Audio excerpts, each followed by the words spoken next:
আমাৰ যে 25 নং বাগানপাড়া সমষ্টি ইয়াত সুবনকাটা অবস্থিত উত্তৰকুছি এই উত্তৰকুছিত ইয়াত উত্তৰকুছিৰ যিখিনি জ্যেষ্ঠ ব্যক্তিসকলে মোক বা আমাক অৱগত কৰিছে যে ইয়াত উত্তৰকুছিত 1962 চনত বনোৱা এটা আইবি আছিল আৰু এই আইবিটো বহুত দীঘলীয়া দীঘলীয়া সময়খিনি দিয়া জৰাজীৰ্ণ হৈ গ'ল আৰু এইটোকে এই 2025 চনৰ যেটো ইয়াত মাঘ মেলা হয় বহু বছৰ আগৰ পৰা ইয়াত মাঘ মেলা হৈ আছে তো এই মাঘ মেলাত আমাৰ বিটিআৰ প্ৰধান প্ৰমোদ বড়ো মহোদয় আহিছিল আৰু এইখিনি সময়তে আমাৰ বৰ্তমান এফিসি চেয়াৰম্যান প্ৰাক্তন আইজিপি দেৱৰাজ উপাধ্যায় মহোদয় ইয়াত উপস্থিত আছিলে কাৰণ তেখেতৰ ঘৰ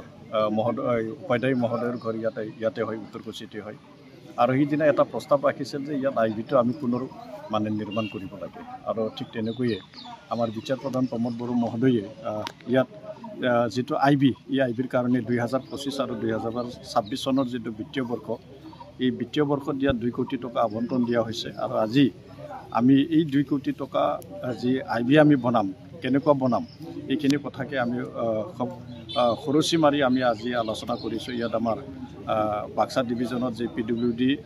বিল্ডিং ডিভিজনত ইঞ্জিনিয়াৰ ইয়াত আছে উপাধ্যায় ডাঙৰীয়া নিজেই আছে আৰু ইয়াত মাটি যিখিনি সমস্যা আছে আইবিৰ এই মাটি সমস্যাখিনিও আমি সমাধান কৰাৰ কাৰণে ইয়াত চাৰ্কল অফিচৰ পৰা ইয়াত সকলোৱে ইয়াত অংশগ্ৰহণ কৰিছে সঁচাকৈয়ে আমাৰ যি এটা দীৰ্ঘদিনীয়া বাগানপাৰা সমষ্টিত যি এটা দীৰ্ঘদিনীয়া সমস্যা আজিৰ পৰা সমাধান হ'ব বুলি আমি ক'ব পাৰোঁ আৰু নিশ্চয় এইটো সমাধান হ'ব আৰু সেইকাৰণে মই আমাৰ বিটিআৰ প্ৰধান প্ৰমোদ বড়ো মহোদয়ক মই ধন্যবাদ জ্ঞাপন কৰিছোঁ। এইটো বৰ সুখ পাইছোঁ আমি ল'ৰালি কালতে উমলি থকা জেগা যিটো 1962 আজিৰ পৰা 80 বছৰ আগত হোৱা আইবিটো জৰাজীৰ্ণ অৱস্থা আৰু এইটো আজিৰ বিটিএডি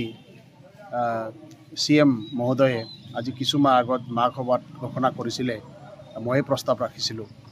আৰু তেখেতে 2 কোটি টকা ইয়াত মঞ্জুৰি কৰিছে আৰু এইটো ভাৰত ভূটান সীমান্ত অঞ্চল হয় আৰু এইটো যেতিয়া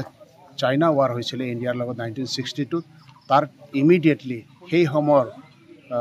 শ্বিলঙত অৱস্থিত ৰাজধানীত সেই সময়ৰ মুখ্যমন্ত্ৰীয়ে অনুভৱ কৰিছিলে যে ইয়াত এটা আইবি লাগে আৰু সেইকাৰণে আইবি হ'ল আৰু আজি এই চৰকাৰৰ দিনত আইবি হৈছে আমি এই চৰকাৰক প্ৰশংসা কৰিছোঁ আৰু এই আইবিটোত আমি এতিয়া ইঞ্জিনিয়াৰ আৰু বড়োলেণ্ডৰ স্পীকাৰ ডাঙৰীয়া আৰু অন্যান্য বিষয়ববীয়াৰ সৈতে আমি ইয়াত বহিছোঁ আৰু আমাৰ স্পীকাৰ মহোদয় যিহেতু ইয়াৰ স্থানীয় MCLA হয় তেখেতে আগ্ৰহ প্ৰকাশ কৰিলে যিহেতু মই এই জাগাৰে সন্তান হওঁ সেইকাৰণে তেখেতে মোকো অহাটো বিচাৰিলে আৰু আগত বড়োলেণ্ড চিফ ডাঙৰীয়াও সেইটো ৰেফাৰেঞ্চ দিছিলে মিটিঙত আৰু আহি আমি কেনেকুৱা হ'লে ভাল হ'ব এই গোটেইখিনি কথা আমি খৰচি মাৰি আলোচনা কৰিলোঁ আৰু এইটো খুব ভাল অনুষ্ঠান হ'ল কালি যদি মুখ্যমন্ত্ৰী মহোদয় আহে বড়োলেণ্ডৰ চিফ ডাঙৰীয়া আহে বা অন্যান্য বিষয়ববীয়াসকল আহে কাৰো ঘৰত নগৈ পেলাই নিউট্ৰেল প্লেচত থাকিব পাৰে আৰু ৰাইজৰ ডেভেলপমেণ্টৰ তদাৰক কৰিব পাৰে তাৰ কাৰণে এটা অনুষ্ঠান হ'ল।